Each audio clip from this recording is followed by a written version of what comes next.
Next প্রশ্ন দেখো, এখানে বলছে যখন 30, 15, 21, 11 প্রতিটি সংখ্যার সাথে এক্স যোগ করা হয় তখন প্রাপ্ত সংখ্যাগুলি এই ক্রমে সমানুপাতে থাকে, মানে হচ্ছে প্রপোর্শনাল হয়ে যায়। এইভাবেই যখন এক্স প্রতিটা সংখ্যার সাথে যোগ করা হয়, তাহলে বলছে যদি এই প্রপোর্শনটা কারেক্ট হয়, সেখানে ওয়াই যদি গ্রেটার দ্যান 0 হয়, তাহলে ওয়াই এর মান কত হবে।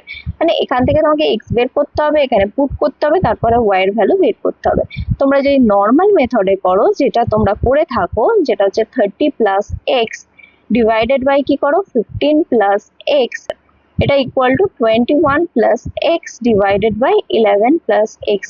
এখান থেকে এক্স বের করো, আবার এখানে পুট করো, তাহলে কিন্তু অনেক টাইম কনজিউমিং হয়ে যাবে। এই মেথড কখনো এক্সামে পড়বে না, তাহলে অনেকটাই টাইম কনজিউমিং হয়ে যাবে। তাহলে আমরা কি শর্টকাট ফলো করব, এরকম যেরকম আছে সেরকমই লেখো, এক্সটা বাদে লেখো, মানে 30 বাই 15 আর এইদিকে হচ্ছে 21 বাই 11।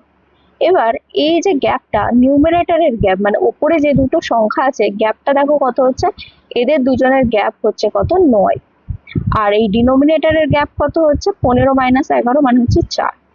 এবার এই যে ডিফারেন্সটা পেলে সেটার রেশিও আর এখানে যেটা প্রথমে আছে সেই রেশিও ডিফারেন্সটা তোমাকে দেখতে হবে। মানে এই 30 আর 15-র গ্যাপটা কত হয় 15, কিন্তু এখানে 9 আর 5 যেটা ডিফারেন্স বের করলে তাদের গ্যাপ দেখো 5, মানে এখানে 5 এখানে 15, এটা কখনোই করলে হবে না, দুটোকে সেম করতে হবে। তার জন্য এখানে কি করতে হবে, তোমাকে 3 দিয়ে মাল্টিপ্লাই করতে হবে, এখানেও 15 এখানেও 15 হবে, এখানে 3 দিয়ে মাল্টিপ্লাই করলে এই রেশিওটাকেও 3 দিয়ে মাল্টিপ্লাই করতে হবে। এখানে দেখো 3 9 কি হয়ে গেল, তাহলে 27, 27 আর 3 4 হচ্ছে 12। ব্যাস এইটুখানি করা মানে তোমাদের 99% কাজ শেষ।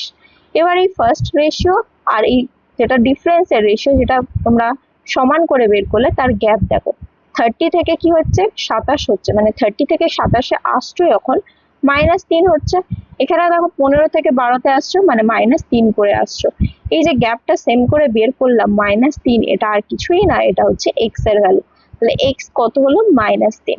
এবার এক্স এর ভ্যালু পেয়ে গেছো, এখানে পুট করো ডিরেক্টলি, ওয়াই এর ভ্যালু বের করো।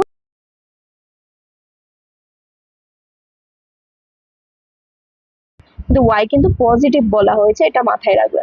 দেখো 3 6 কি হচ্ছে 18, তাহলে -18 divided by y equal to কি আছে ওয়াই ডিভাইডেড বাই কি আছে 3 ইন্টু 3 9, মানে -9, আর এখানে -9 মানে হচ্ছে -18। মানে এখানে যদি ক্রস মাল্টিপ্লাই করো তাহলে ওয়াই স্কোয়ার সমান সমান কি হয়ে যাবে 18 এর স্কোয়ার, মাইনাস মাইনাস প্লাস হয়ে যাবে। এবার যেহেতু পজিটিভ ভ্যালু চেয়েছে, তাহলে ওয়াই ইকুয়াল টু 18 হয়ে যাবে, মানে অপশন নাম্বার 3 হয়ে যাবে তোমাদের কারেক্ট আনসার।